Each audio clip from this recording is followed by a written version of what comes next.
Yeah, so last March, I'd been in university for about half a year, and I decided university was not for me, and I ended up dropping out of college completely. And I was trying to figure out, what am I gonna do? Like, I know I wanna do something creative, but my outlet is not to be in university. So I left there, and my good friend Jackson, he was like, hey, I'm gonna be in California. And I was like, you know what, dude, I'm gonna fly out and I'm gonna join you.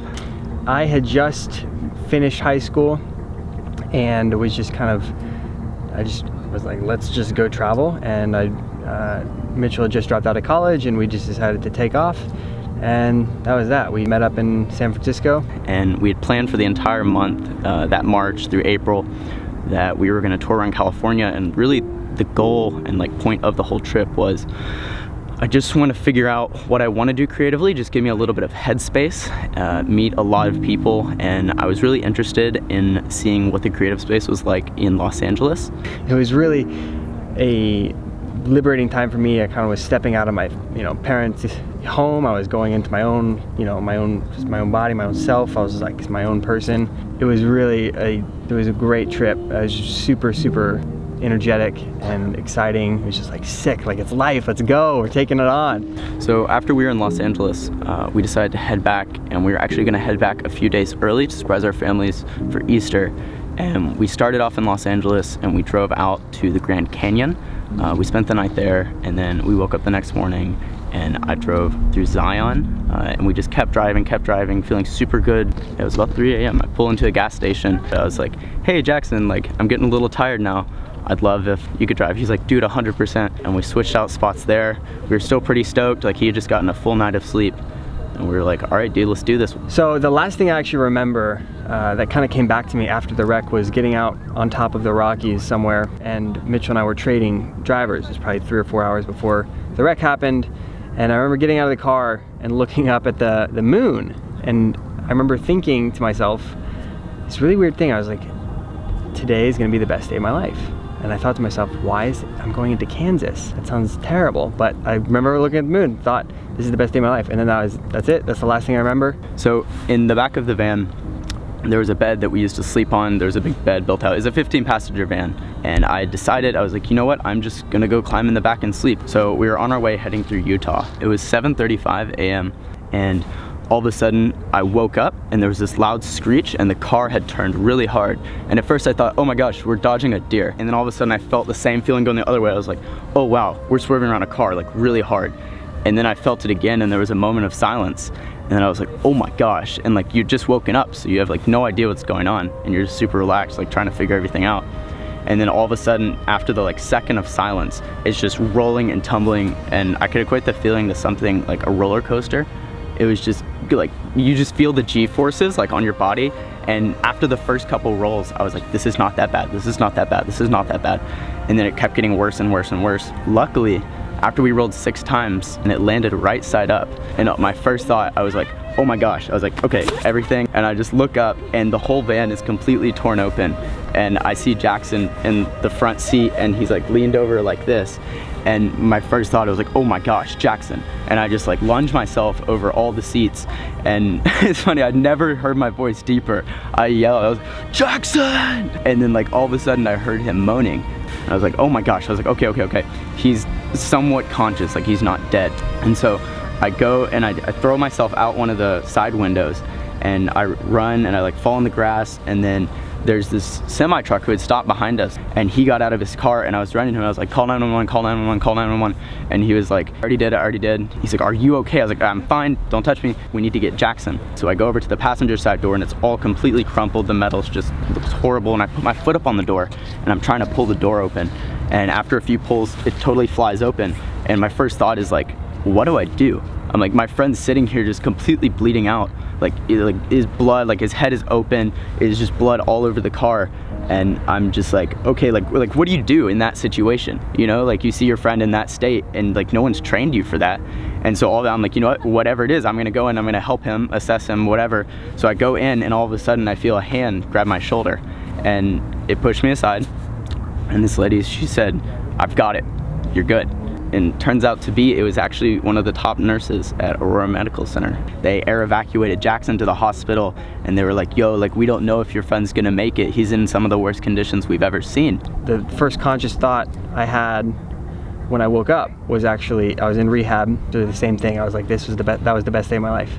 It took me a super long time to figure out why that was the case. At the end of the day, it turns out that the whole experience and everything that came after it, it was so life-shattering that it broke every single mold I'd built for myself on how the world worked and how relationships worked and how life worked, and rebuilt it out of my own self. And now in South Africa, kind of realizing, oh, that's why. You know, I kind of became my own person throughout that whole wreck experience and was kind of stepping into my own self. The aftermath of the accident is probably, in my opinion, actually the bigger part of the story, just because the amount of crazy things that had to happen, that did happen, and that I kind of went through.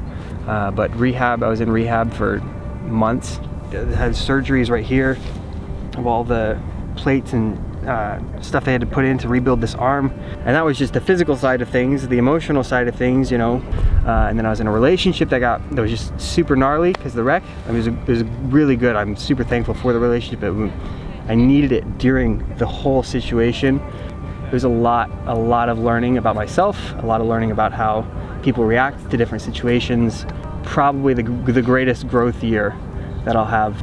And the whole time, and even the days that I was in the hospital, I'm just thinking, you know, it's like, what just happened? I'm alive through this. Like, every single scenario should have happened where I shouldn't have been alive. And, you know, I didn't have a seatbelt on in the car. I was laying in the back, and all the windows were gone around me, and we were rolling, and there's absolutely no chill. Like, I should have been thrown out of any window at any point rolling, or I should have flown to the front, and that would have been that. Obviously, being an optimist, I take the best from every scenario, and Jackson at that time was looking better and better in the hospital, obviously in a horrible condition, but it looked like he was gonna make it, but we weren't sure in what state. And I basically decided, I was like, we're gonna take the good from this. We're gonna try to help as many people as we can with this story and how it impacted myself. And I came home and I talked to my dad about this, and I was like, you know, I always felt like I was a risk taker, kind of. You know, I did gymnastics, I'd always flip off things, run, jump, stand on the ledges, you know. I was talking to him and I was like, you know, I feel like I'm not taking enough risks. I was like, why wouldn't you take more risks? Because you never know. Like, I mean, we weren't expecting that morning that, you know, we were gonna be in a car wreck and our lives could have ended right there. You only have one life. Like, I don't think that was fully apparent to me beforehand.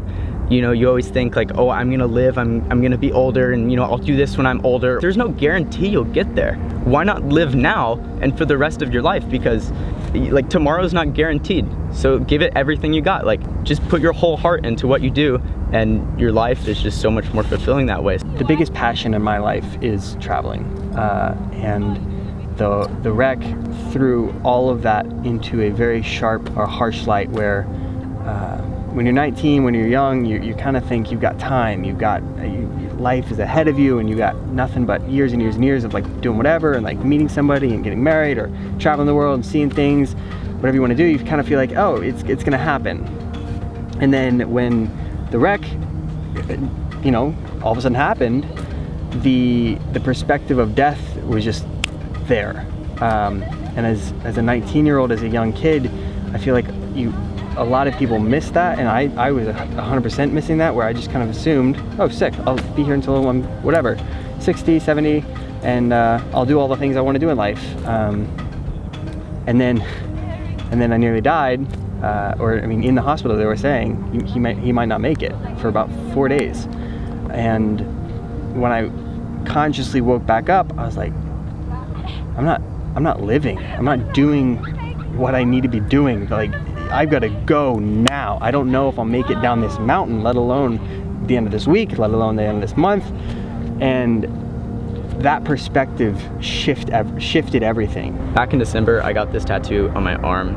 When I was in the wreck, I only got a small little scar on the side of my arm, and I felt like there wasn't a big enough reminder each and every day of what had happened, because I wanted that thought to go through my head every single day, like, you were in a wreck, you were alive. you're this and that. So I designed this alive tattoo with a line crossing through it, basically to remind myself that I shouldn't be alive, and a gratitude reminder, because I mean, I'm always using my hands every time I grab my camera or pick up a cup of coffee or open my laptop. I see that I shouldn't be alive, and it's just always like that constant reminder of like, Mitchell, like go live, go do your thing, like go chase sunrise, go chase sunset, like go hang out with awesome people and just do killer things and just live your life.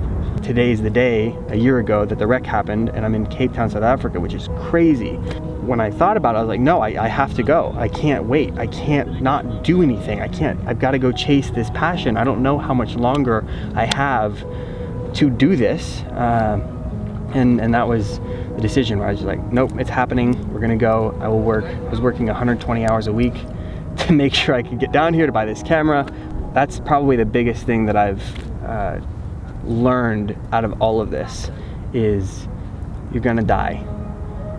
Don't take everything for granted and chase it down. If you've got a dream, chase it.